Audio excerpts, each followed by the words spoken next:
40년 우정도, 두 아들의 사랑도 결국 그녀를 지켜주지 못했습니다.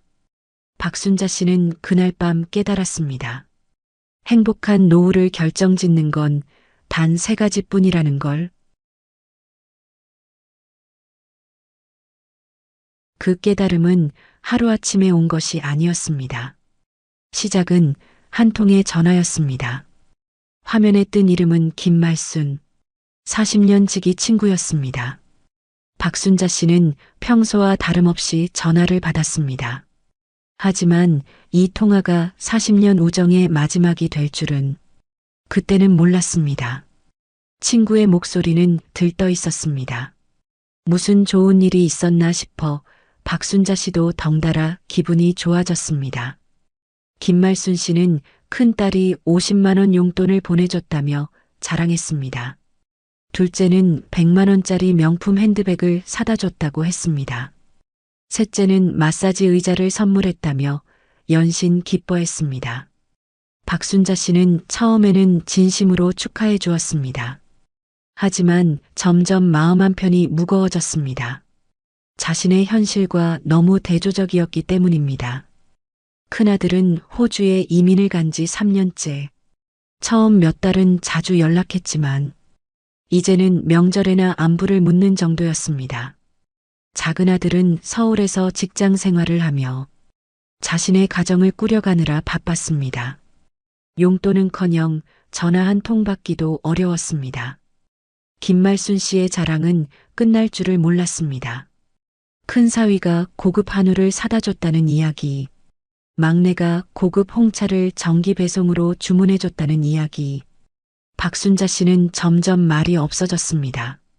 상대방은 그런 박순자 씨의 침묵을 눈치채지 못한 채 계속해서 자랑을 늘어놓았습니다.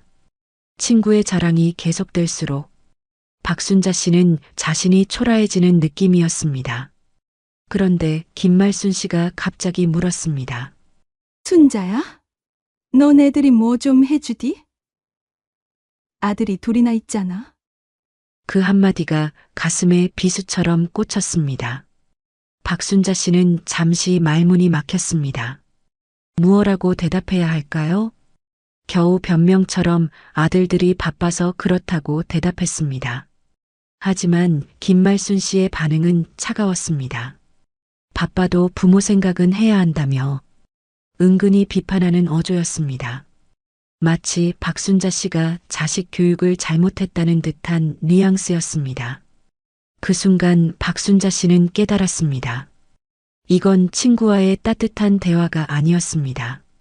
자랑과 비교의 시간이었습니다. 40년 동안 함께 웃고 울었던 우정, 20대 초반부터 함께 자라며 첫사랑 이야기도 결혼 준비도 육아 고민도 모두 함께 나누었던 소중한 관계. 그런데 언제부터인가 이 관계는 변해 있었습니다. 서로를 위로하고 격려하는 대신 자랑과 비교로 상처를 주는 관계로 말입니다. 박순자 씨는 서둘러 전화를 끊었습니다. 급한 일이 생겼다며 거짓말을 했습니다. 더 이상 그 자랑을 들을 수가 없었습니다. 친구의 행복한 이야기가 자신에게는 고통으로 다가왔습니다. 전화를 끊고 나니 집안이 더욱 조용해졌습니다.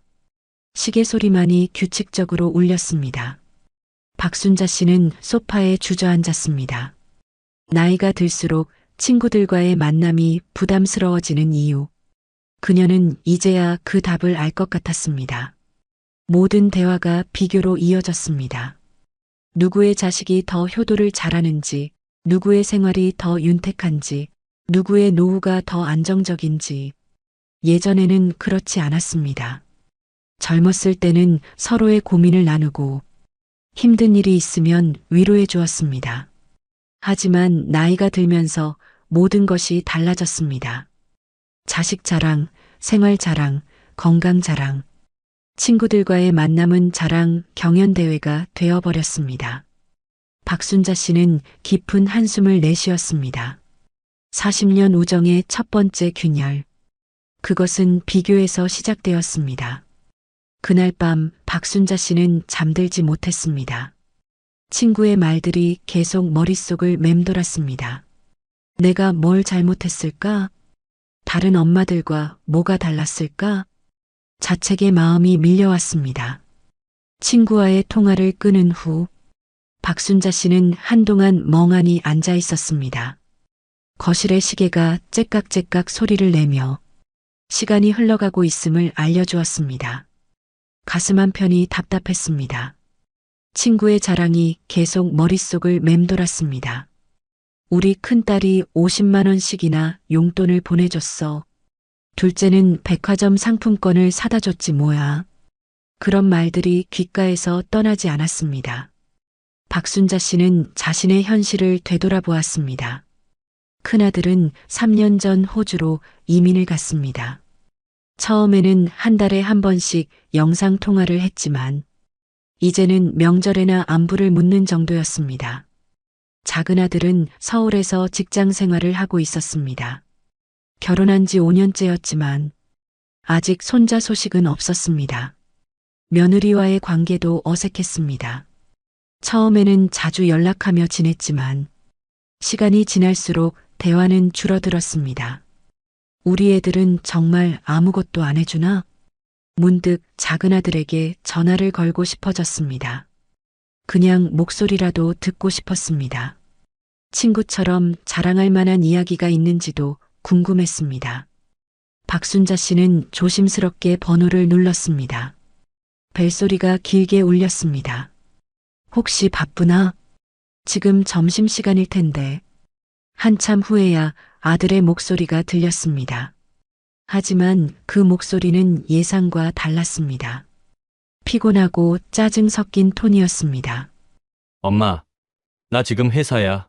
급한 일 아니면 나중에 연락해. 짧고 차가운 말투였습니다. 박순자 씨는 당황했습니다. 그저 안부나 물어보고 싶었을 뿐인데 아들의 반응은 너무 차가웠습니다. 아니야. 급한 건 아니고. 그냥 안부나 물어보려고 요즘 어떻게 지내나 싶어서. 엄마, 진짜 바빠. 문자로 할 말 있으면 보내. 뚝 전화가 끊어졌습니다. 박순자 씨는 수화기를 든 채로 한동안 움직이지 못했습니다. 이게 자식과의 대화라고 할 수 있을까요? 친구가 자랑하던 그런 따뜻한 관계는 어디서 찾을 수 있을까요? 집안의 정막이 더욱 깊어졌습니다. 냉장고의 웅웅 소리만이 조용한 집안에 울려 퍼졌습니다. 박순자 씨는 소파에 깊숙이 몸을 맡겼습니다. 40년 동안 정성껏 키운 아들들, 밤잠을 설쳐가며 뒷바라지한 아들들, 대학 등록금을 마련하려고 새벽 아르바이트까지 했던 기억들, 그런 아들들에게 자신은 바쁜 일상 속 잠깐의 방해물에 불과했습니다. 내가 뭘 잘못했을까? 다른 집 엄마들은 뭘 다르게 했을까? 자책의 마음이 밀려왔습니다. 친구 김말순 씨의 아이들은 왜 그렇게 효도를 잘할까요? 같은 시대에 태어나 비슷하게 키웠는데 왜 이렇게 다른 결과가 나왔을까요? 박순자 씨는 핸드폰을 들여다보았습니다. 아들에게서 온 마지막 문자는 일주일 전이었습니다. 엄마 건강하세요라는 짧은 인사뿐이었습니다. 그나마 큰아들은 더했습니다. 호주에서 보내온 마지막 메시지는 한 달 전이었습니다. 추석 인사를 겸한 안부였는데 그마저도 단체 메시지 같았습니다. 친구에게 위로받고 싶었지만 방금 전 통화가 떠올랐습니다. 친구도 자식도 자신의 마음을 헤아려 주지 않는 현실. 박순자 씨는 창밖을 바라보았습니다. 해가 서서히 기울어가고 있었습니다. 60대 박순자 씨의 하루는 이렇게 또 깊은 외로움으로 저물어갔습니다. 그날 밤 그녀는 잠들지 못했습니다. 해시태그 챕터 3 건강의 경고. 며칠이 지났습니다. 박순자 씨는 여전히 친구와 아들의 일로 마음이 무거웠습니다. 그런데 우편함에서 뜻밖의 편지를 발견했습니다. 병원에서 온 건강검진 결과 통지서였습니다. 작년에 받았던 건강검진 결과가 나온 것이었습니다. 박순자 씨는 별 생각 없이 봉투를 뜯었습니다. 하지만 결과지를 보는 순간 얼굴이 굳어졌습니다. 혈압 수치가 정상 범위를 벗어나 있었습니다. 콜레스테롤 수치도 높았습니다. 혈당 수치 역시 경계선상에 있었습니다. 빨간 글씨로 표시된 재검사 필요 항목들이 눈에 띄게 많았습니다. 박순자 씨는 서둘러 병원에 전화를 걸었습니다. 며칠 후 진료 예약을 잡을 수 있었습니다. 병원 가는 날까지 마음이 불안했습니다.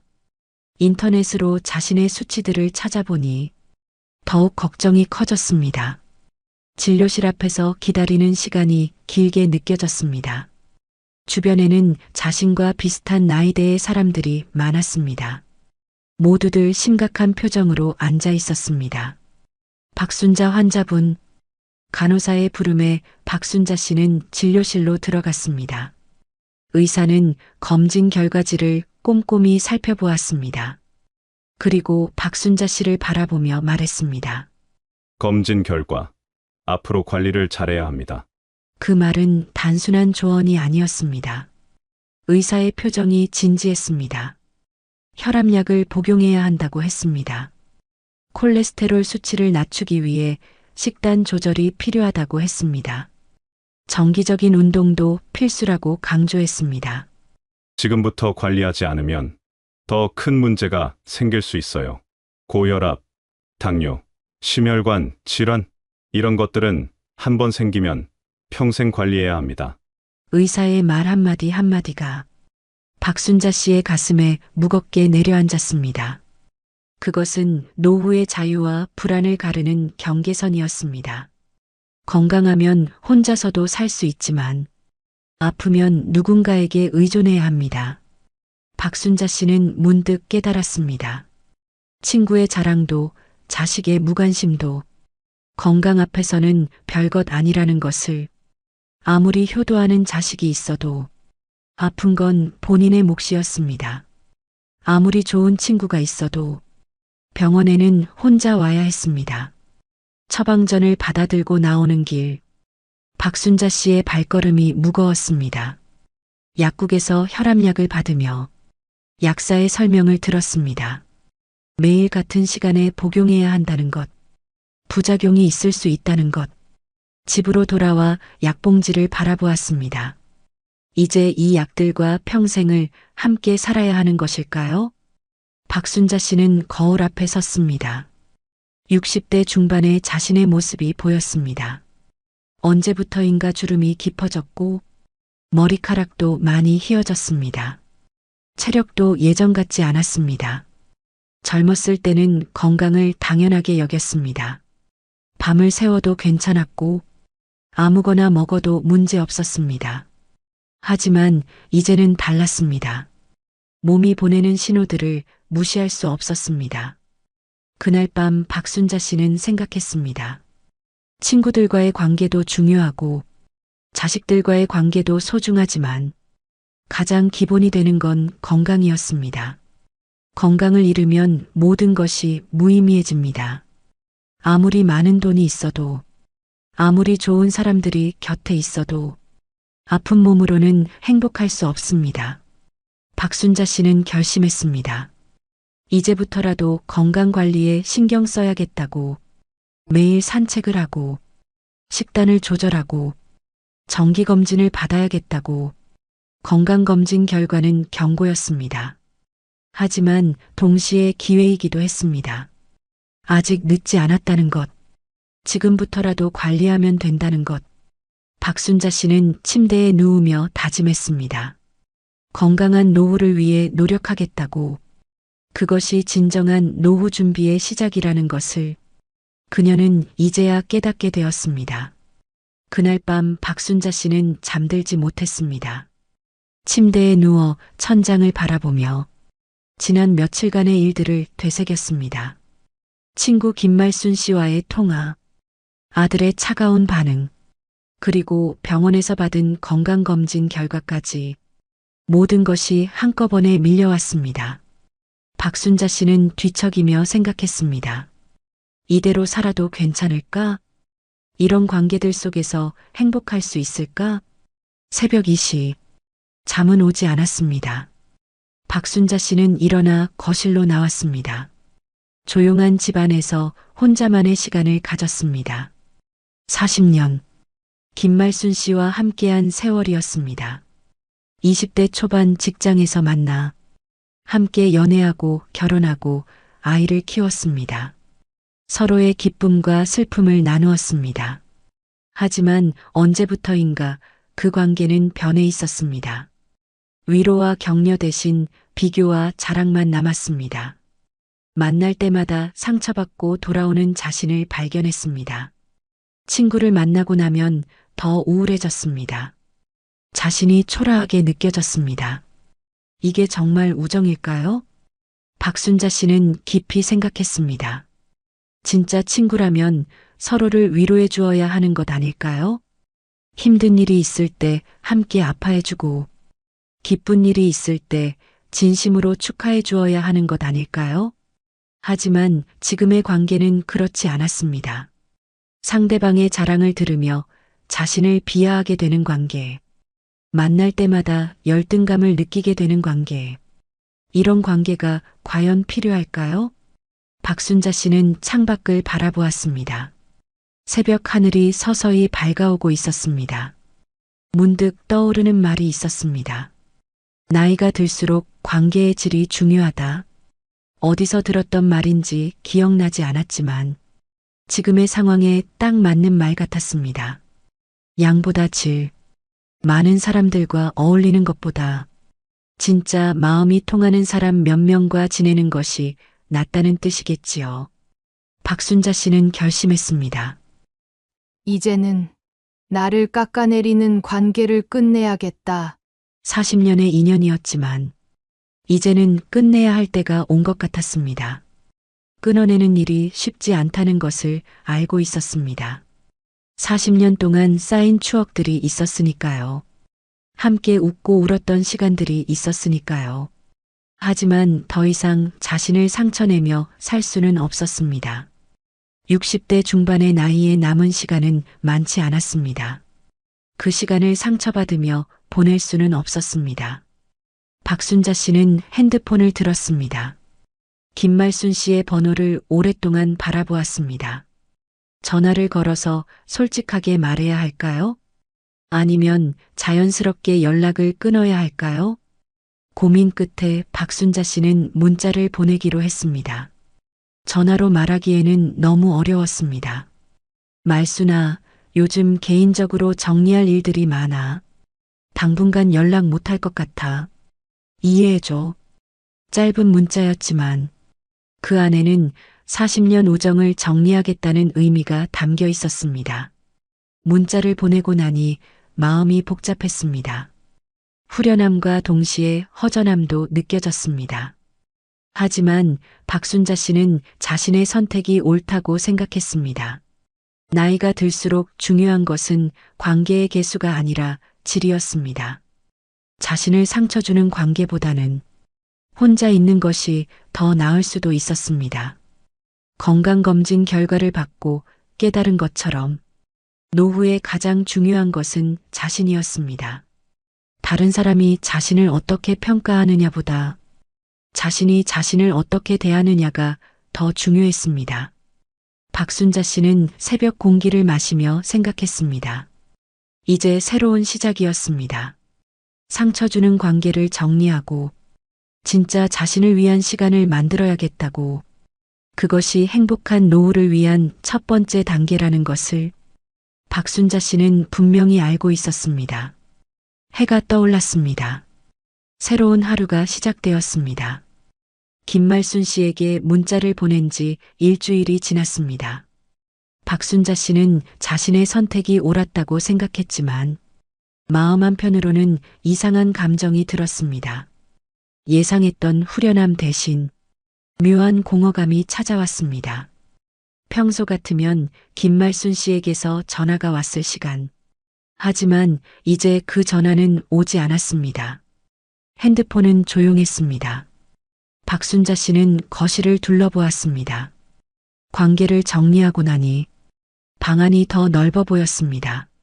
하지만 동시에 채워야 할 자리가 더 크게 느껴졌습니다. 전에는 김말순 씨와의 통화가 부담스러웠지만 그래도 누군가와 대화를 나누는 시간이었습니다.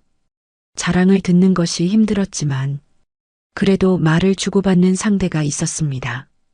이제는 그마저도 없었습니다. 끊어내고 나니 내 곁이 이렇게까지 비어 있었구나. 박순자 씨는 혼잣말을 중얼거렸습니다. 아들들은 여전히 바빴습니다.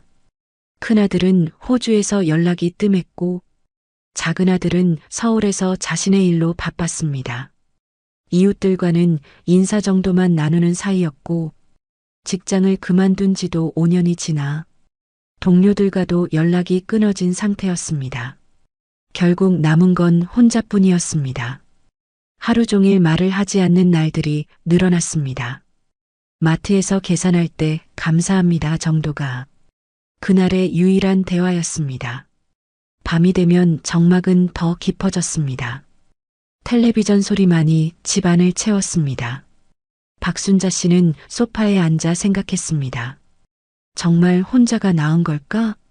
상처받는 관계라도 있는 게 나았던 건 아닐까? 외로움이 밀려왔습니다. 깊고 무거운 외로움이었습니다.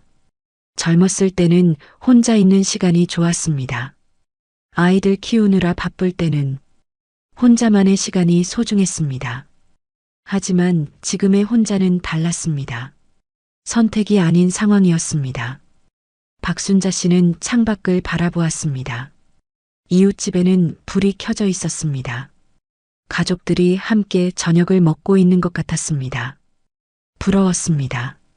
누군가와 함께 밥을 먹고 하루 있었던 일을 나누는 것이 그렇게 부러울 줄 몰랐습니다. 며칠 후 마트에 갔을 때의 일입니다. 우연히 김말순 씨를 마주쳤습니다. 멀리서 김말순 씨가 다른 친구와 함께 즐겁게 이야기하는 모습이 보였습니다. 박순자 씨는 발걸음을 멈췄습니다.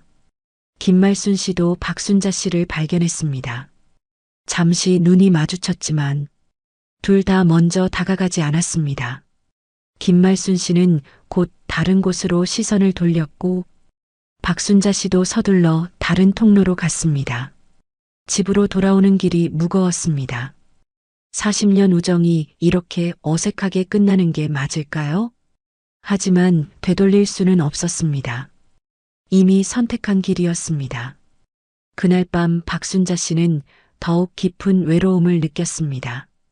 관계를 정리하는 것이 옳은 선택이라고 생각했지만 그 빈자리를 채우는 것은 별개의 문제였습니다.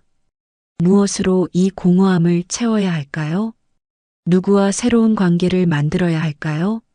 박순자 씨는 깊은 한숨을 내쉬었습니다. 상처 주는 관계를 끊어내는 것은 용기 있는 선택이었지만 그 이후의 삶을 채워나가는 것은 또 다른 과제였습니다. 밤은 길었고 정막은 더 깊었습니다. 박순자 씨는 창밖의 별을 바라보며 새로운 답을 찾고 있었습니다. 혼자라는 것, 그것이 자유일 수도 있고 고독일 수도 있다는 것을 그녀는 이제야 깨닫고 있었습니다. 그리고 그 고독을 어떻게 채워나갈지는 오롯이 자신의 몫이라는 것도 점점 명확해지고 있었습니다. 공허감에 시달리던 어느 날 박순자 씨는 우연한 기회를 만났습니다. 동네 복지관에서 진행하는 건강한 노후 준비 강좌가 있다는 소식을 들었습니다. 처음에는 별 관심이 없었습니다. 사람들과 어울리는 것이 부담스러웠기 때문입니다. 하지만 혼자 있는 시간이 길어질수록 무언가 변화가 필요하다는 생각이 들었습니다. 용기를 내어 복지관 문을 두드렸습니다. 작은 강의실에 15명 정도의 사람들이 모여 있었습니다.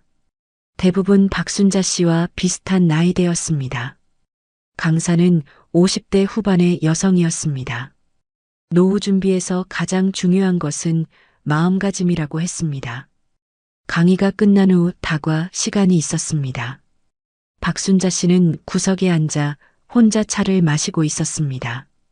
그때 옆자리에 앉은 여성이 말을 걸어왔습니다. 이미숙 씨라는 60대 초반의 단정한 여성이었습니다. 온화한 미소가 인상적이었습니다. 이미숙 씨는 복지관에 온 지 3개월 됐다고 했습니다. 처음에는 자신도 부담스러웠다며 공감해 주었습니다. 그리고 중요한 깨달음을 나누어 주었습니다. 억지로 이어가는 인연은 오래 못 가더라고요. 그 말이 박순자 씨의 마음에 깊이 박혔습니다. 이미숙 씨는 예전에 의무감으로 만나던 사람들이 많았다고 했습니다. 학창시절 친구들, 직장 동료들, 만나고 나면 피곤하고 스트레스 받는 관계들이었습니다. 박순자 씨는 김말순 씨와의 관계가 떠올랐습니다. 이미숙 씨는 나이가 들수록 깨달았다고 했습니다. 진짜 필요한 건 마음이 편한 관계라는 것을. 복지관에 오는 사람들은 달랐습니다. 서로 비교하거나 자랑하려 하지 않았습니다. 비슷한 고민을 가지고 있어서 서로 이해했습니다. 이미숙 씨는 관계를 새롭게 정리했다고 했습니다. 억지로 잡아둔 관계들은 정리하고 마음이 편한 몇 사람과만 깊게 지내려고 했습니다. 박순자 씨는 깊은 감동을 받았습니다. 자신만 이런 고민을 하는 줄 알았는데 비슷한 경험을 한 사람이 있다는 것이 위로가 되었습니다. 이미숙 씨는 새로운 취미도 찾았다고 했습니다. 요가도 배우고 독서 모임도 참여하고 나이 들어서도 새로운 걸 배울 수 있다며 활기차게 말했습니다. 박순자 씨는 오랜만에 마음이 따뜻해지는 느낌이었습니다. 낯선 이의 말이었지만 그 말은 진짜 위로였습니다. 자신의 선택이 틀리지 않았다는 확신이 들었습니다. 그날 집으로 돌아가는 길, 박순자 씨의 발걸음이 가벼웠습니다. 오랜만에 희망이 보였습니다. 새로운 시작이 가능하다는 믿음이 생겼습니다. 억지로 잡아둔 관계보다 마음이 편한 대화가 더 소중하다는 것. 그것이 바로 노후 관계의 핵심이라는 것을 박순자 씨는 이제야 깨닫게 되었습니다. 복지관 모임에 참석한 지 한 달이 지났습니다. 박순자 씨는 서서히 변화를 느끼고 있었습니다. 이미숙 씨를 비롯해 몇 분과 가까워졌습니다. 서로의 이야기를 나누며 마음의 짐을 덜어낼 수 있었습니다. 그리고 무엇보다 중요한 깨달음을 얻었습니다.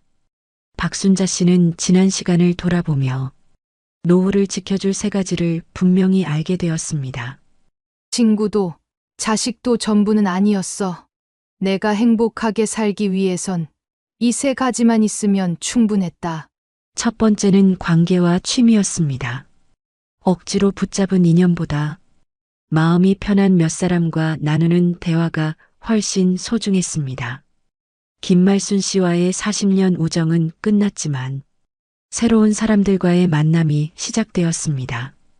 복지관에서 만난 이미숙 씨, 정순희 씨, 박영자 씨, 이분들과는 비교나 자랑이 아닌 진솔한 대화를 나눌 수 있었습니다. 서로의 어려움을 이해하고 위로해주는 관계였습니다. 나를 즐겁게 하는 취미도 찾았습니다. 복지관에서 시작한 요가는 생각보다 재미있었습니다. 몸도 유연해지고 마음도 평온해졌습니다.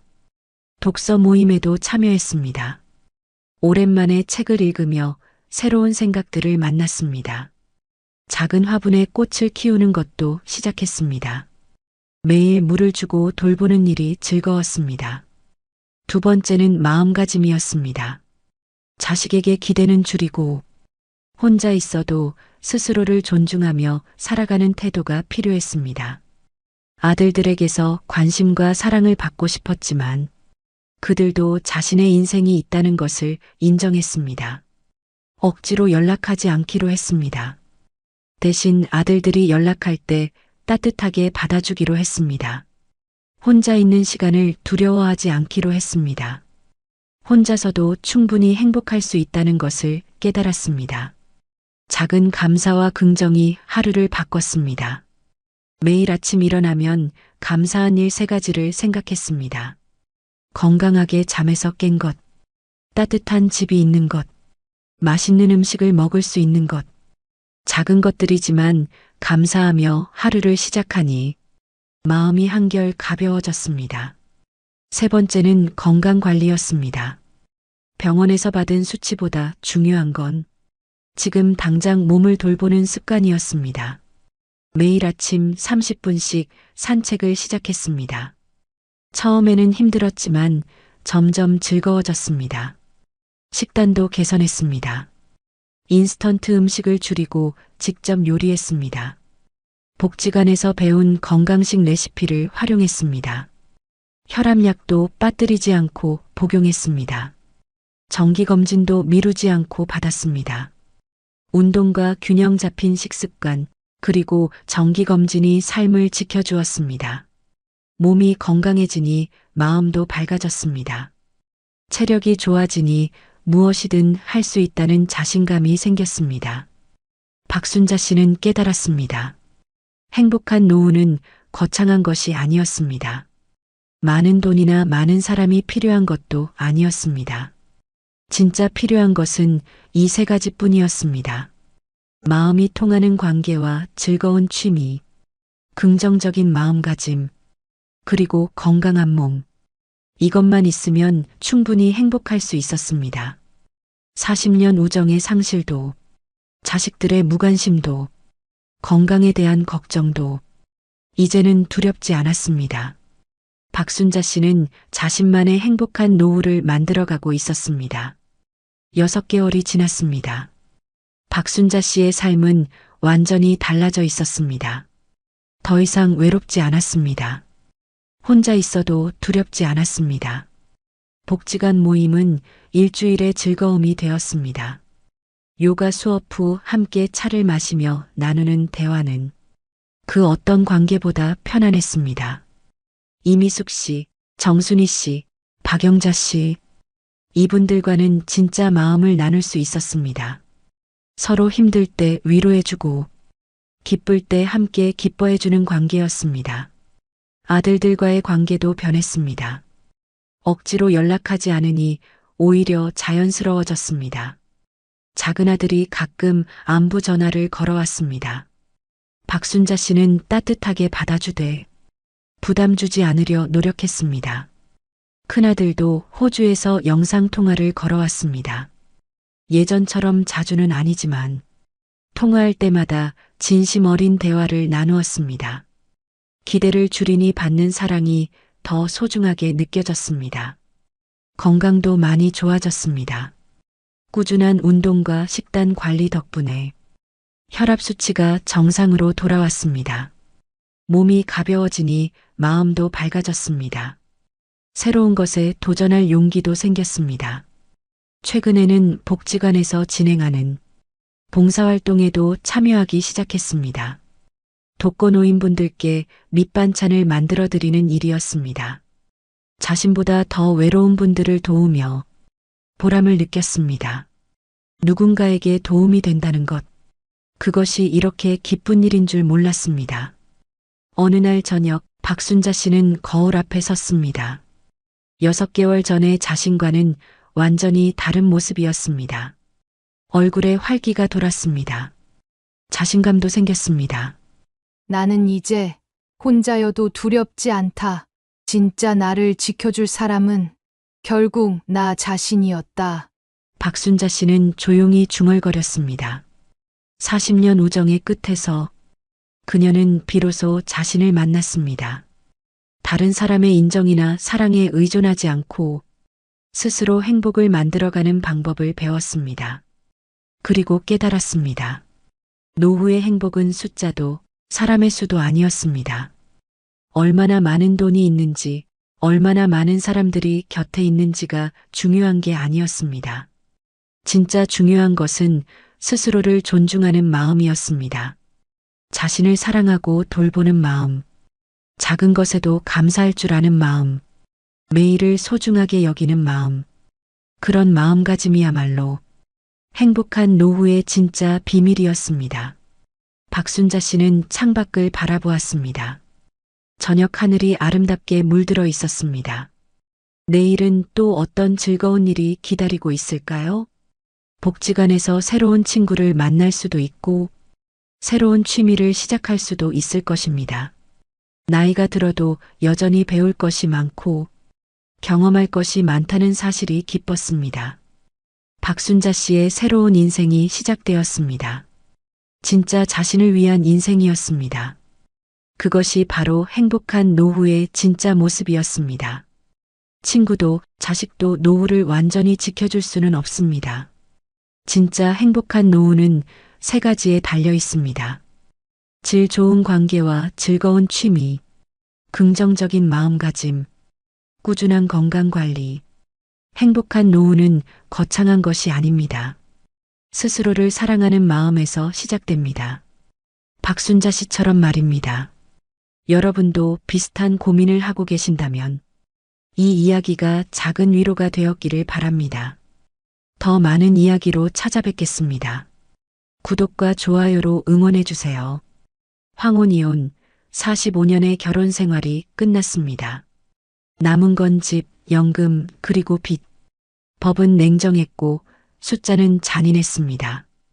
이제부터 진짜 전쟁이 시작됩니다. 이혼 판결 직후 가장 먼저 도마 위에 오른 건 집이었습니다. 서울 구로구의 오래된 아파트, 시세 5억 원. 추억이 깃든 보금자리였지만 법정에서는 50% 분할 대상이었습니다. 분할 방식은 두 가지였습니다. 매각 후 절반을 나누거나 한쪽이 거주하면서 다른 한쪽에 2억 5천만 원을 보상하는 방식. 문제는 현금 부족이었습니다. 퇴직금 1억 2천만 원과 예금 8,500만 원을 모두 합쳐도 상대 몫을 보상하기는 어려웠습니다. 미숙 씨는 단호히 말했습니다. 집을 팔아서라도 제 몫은 온전히 받아야겠습니다. 결국 두 분은 매각을 택했습니다. 집을 팔고 나서 생긴 비용들을 계산해 봤습니다. 다행히 45년간 1주택을 보유하고 거주했기 때문에 양도소득세는 비과세 대상이었습니다. 중개수수료 200만 원, 법무사 비용 70만 원까지 합치면 총 270만 원이 나갔습니다. 실제로 손에 들어온 돈은 4억 9,730만 원이었습니다. 각자 2억 4,865만 원씩 나눠 가졌습니다. 법정에서 계산했던 2억 5천만 원과 큰 차이는 없었습니다. 이제 새 집을 구해야 했습니다. 재만 씨는 구로구 근처의 분리형 원룸을 알아봤습니다. 보증금 5천만 원에 월세 80만 원짜리 15평. 2000년대 초반에 지어진 건물이었지만 혼자 살기에는 충분했습니다. 관리비 5만 원에 수도 전기 가스비까지 합치면 월 12만 원 정도 더 들어갔습니다. 총 주거비는 월 97만 원이었습니다. 미숙 씨는 같은 구로구에서 좀 더 작은 곳을 찾았습니다. 보증금 5천만 원에 월세 65만 원짜리 10평 원룸이었습니다. 90년대에 지어진 오래된 건물이었지만 지하철역과도 가까웠습니다. 관리비 4만 원에 수도 전기 가스비 10만 원까지 합치면 총 주거비는 월 79만 원이었습니다.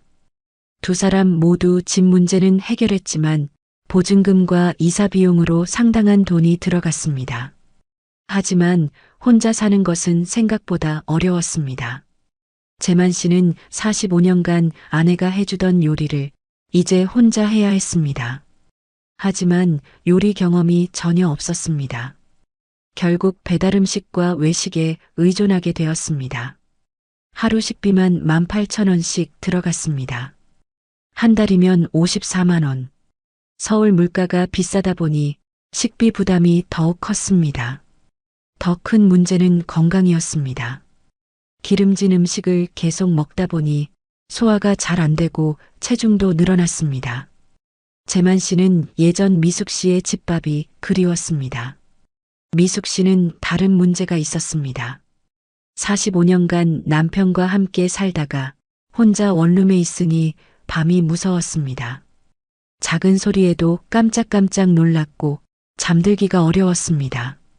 전구가 나가거나 변기가 막혀도 스스로 해결해야 했습니다. 두 사람 모두 아플 때가 가장 힘들었습니다. 감기라도 걸리면 돌봐줄 사람이 없었습니다.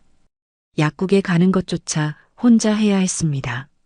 재만 씨의 월 생활비를 계산해 보니 주거비 97만 원, 식비 54만 원, 취미 및 차량 유지비, 기타 생활비 100만 원까지 합치면 총 251만 원이 들어갔습니다.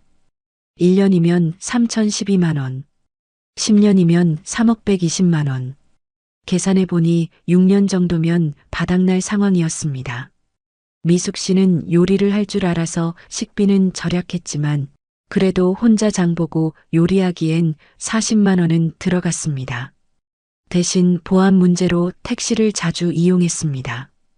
주거비 79만 원, 식비 40만 원, 택시비 및 기타 생활비 80만 원까지 합치면 총 199만 원이 들어갔습니다. 1년이면 2,388만 원, 10년이면 2억 3,880만 원. 그녀는 8년 정도는 버틸 수 있을 것 같았습니다. 하지만 두 사람 모두 깨달았습니다.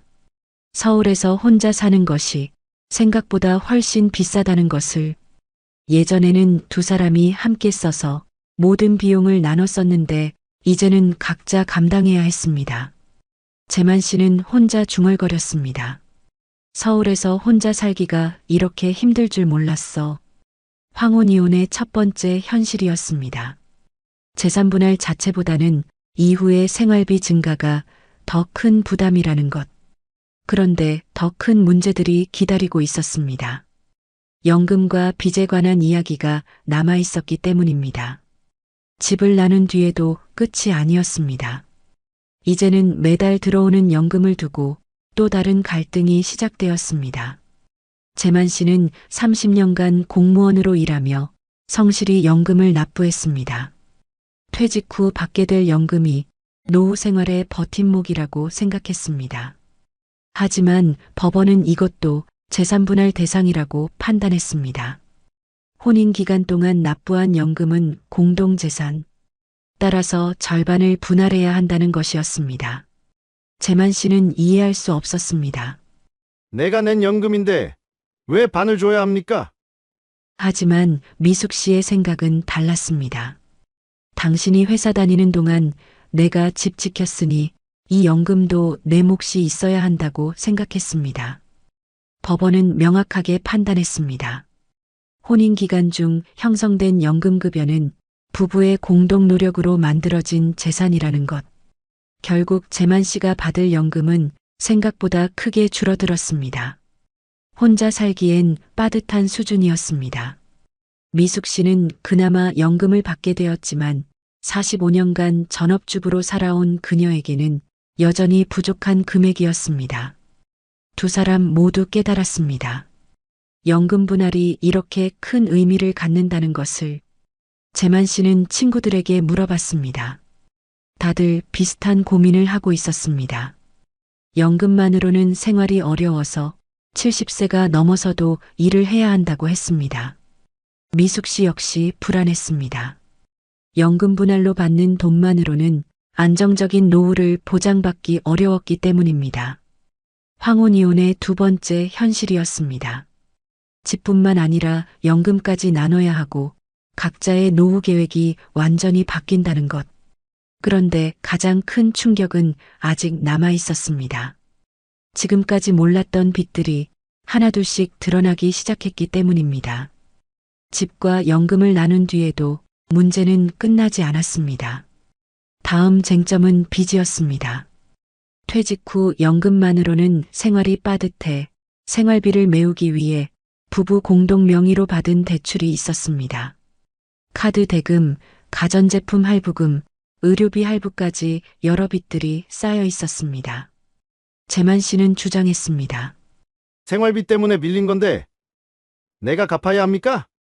변호사는 설명했습니다. 혼인 중 발생한 채무도 공동 책임입니다. 반씩 부담하셔야 합니다.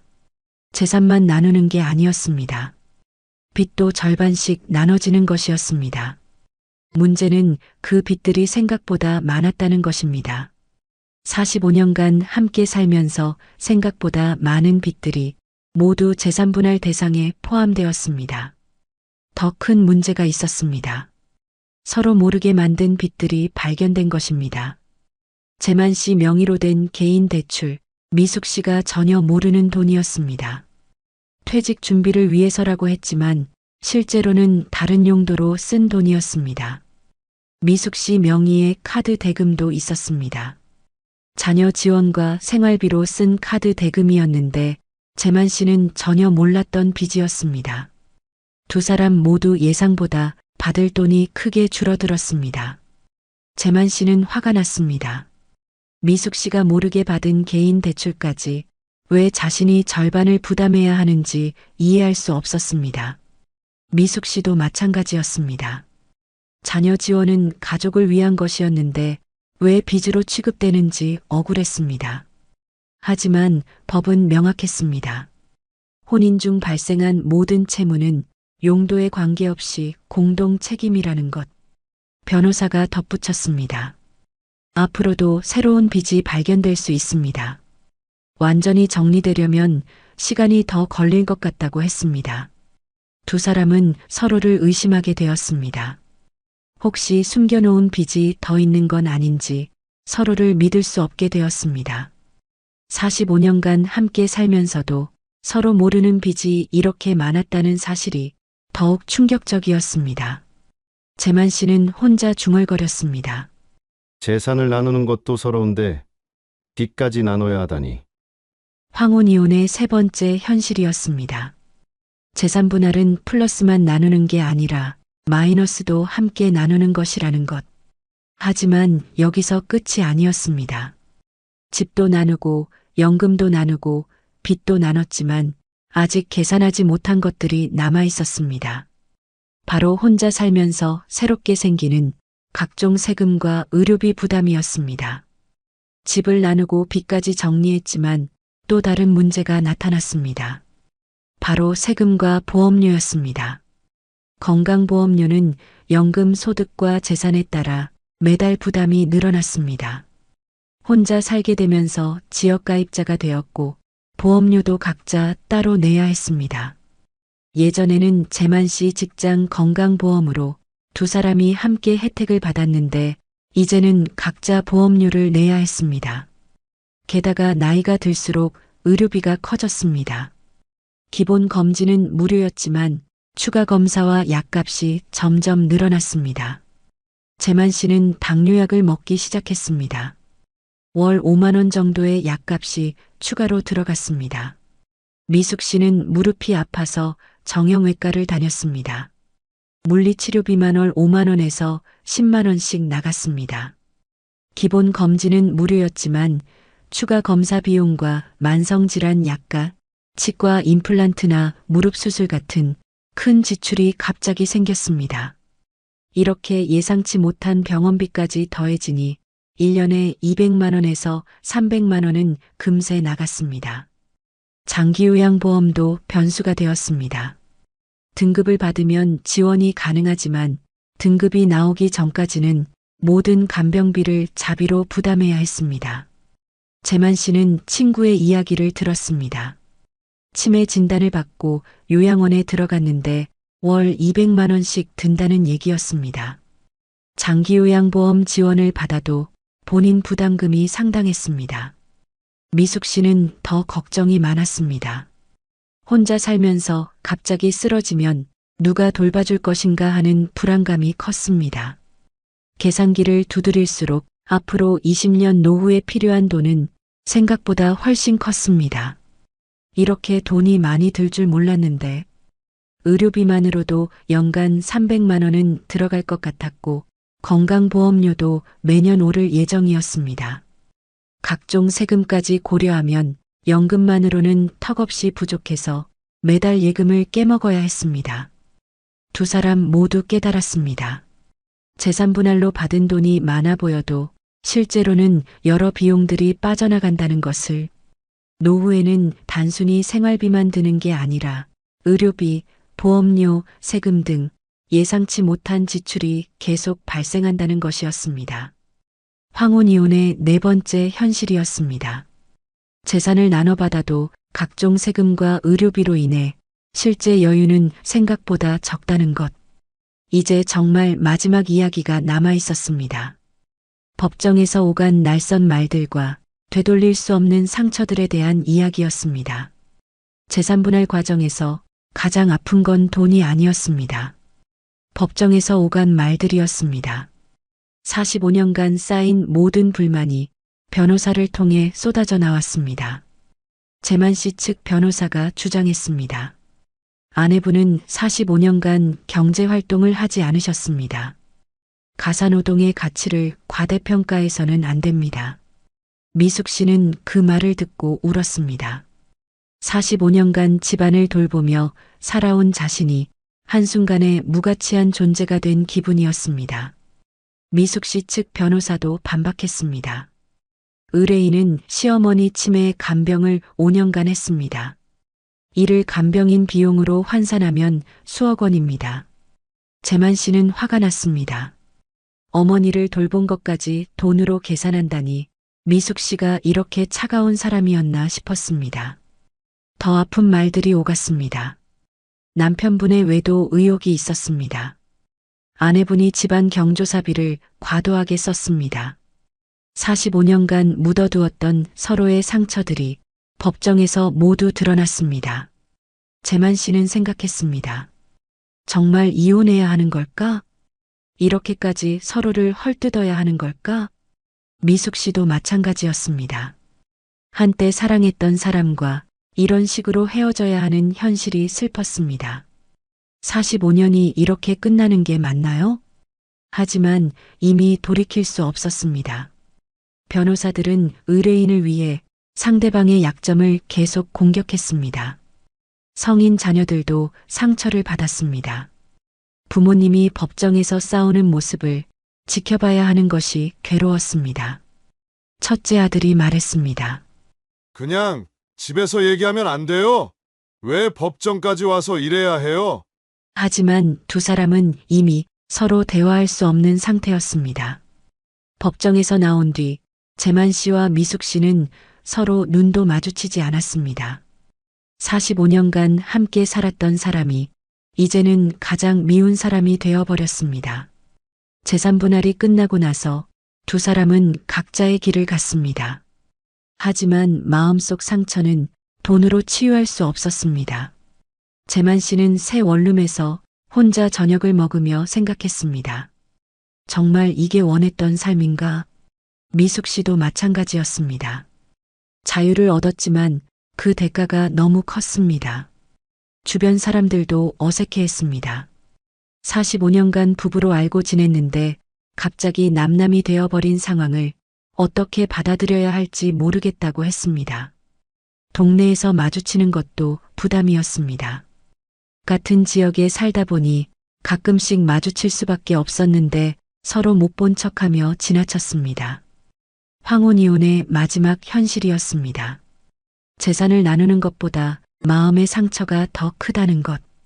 그리고 그 상처는 돈으로도 시간으로도 쉽게 치유되지 않는다는 것이었습니다. 재만 씨는 혼자 중얼거렸습니다. 이럴 줄 알았으면 그냥 참고 살 걸 그랬나?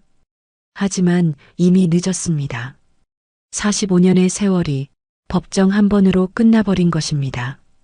1년이 지난 후 재만 씨와 미숙 씨는 각자의 자리에서 황혼 이혼의 진짜 의미를 깨닫고 있었습니다. 재산 분할은 단순히 숫자를 나누는 게 아니었습니다. 집, 연금, 빚, 그리고 예상치 못한 비용들까지 모든 것이 복잡하게 얽혀 있었습니다. 재만 씨는 새로운 일상에 적응하고 있었습니다. 처음엔 서러웠지만 이제는 자유로움도 느끼고 있었습니다. 미숙 씨 역시 마찬가지였습니다. 경제적 불안감은 여전했지만 오랜만에 찾은 자신만의 시간이 생각보다 소중했습니다. 두 사람 모두 깨달았습니다. 황혼 이혼의 진짜 비용은 돈이 아니라 준비 부족이라는 것을. 만약 미리 알았다면 연금 분할에 대비할 수 있었을 것입니다. 숨겨진 빚들도 정리할 수 있었을 것입니다. 의료비 준비도 더 체계적으로 했을 것입니다. 하지만 후회보다는 앞으로가 더 중요했습니다. 재만 씨는 새로운 사람들을 만났습니다. 비슷한 상황의 사람들과 이야기하며 혼자 사는 법을 조금씩 배워갔습니다. 미숙 씨는 봉사활동을 시작했습니다. 오랫동안 쌓인 경험이 다른 사람들에게 도움이 되고 있었습니다. 황혼 이혼을 생각하고 계신다면 이런 점들을 미리 준비해 보세요. 재산 목록을 정확히 파악하고 숨겨진 빚이 없는지 확인하세요. 연금 분할이 어떻게 이루어지는지 알아보고 혼자 살 때의 생활비를 계산해 보세요. 무엇보다 중요한 건 감정적 결정보다는 냉정한 계산과 준비입니다. 오랜 세월이 하루아침에 끝나는 건 생각보다 훨씬 큰 변화입니다. 하지만 그 변화가 반드시 불행을 의미하지는 않습니다. 준비만 잘 된다면 새로운 시작이 될 수도 있습니다. 재만 씨와 미숙 씨의 이야기는 여전히 진행 중입니다. 어려움도 있지만 각자만의 방식으로 적응해 가고 있습니다. 황혼 이혼은 끝이 아니라 또 다른 시작일 수 있습니다. 다만 그 시작을 위해서는 충분한 준비와 각오가 필요할 뿐입니다. 이야기가 도움이 되셨다면 구독과 좋아요 부탁드립니다. 여러분의 생각은 어떠신가요? 댓글로 함께 나눠주세요.